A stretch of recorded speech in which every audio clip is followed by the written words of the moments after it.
Pares mo Hi, to. Richie. Hi, Pakinggan mo kung pwede naman to ay Flo G.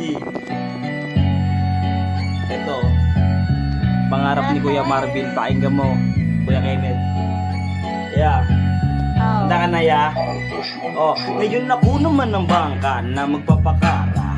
Sa barahan nyo magbabalasa. Kaya itodo mo lahat, ano man ang itaya. Sige ilapag mo, akin yung tatapatan. Mga letra kung pamatong inihagis, di ko na basta ibabaon sa utak mo. Pakakapitin, bawal dito sa lise, di ka makakalusot. Laging tama ang hinala ko, di lang to basta ko to. Pagkakita ko kayong lahat ng nasa manloob. Dahil sa dami ng asunto sa ayos sinisentro, ginagawan ako ng kasalanang inimbento. Na sa tao kinakalat kinukwento, di ba napakalaking perwisyo? Pero kita mo naman, kapatid, pinawid ko mga masakit na salita, diniis ko, inisip ko na lamang balang araw magbubunga din lahat ng tinanim ko. At kasama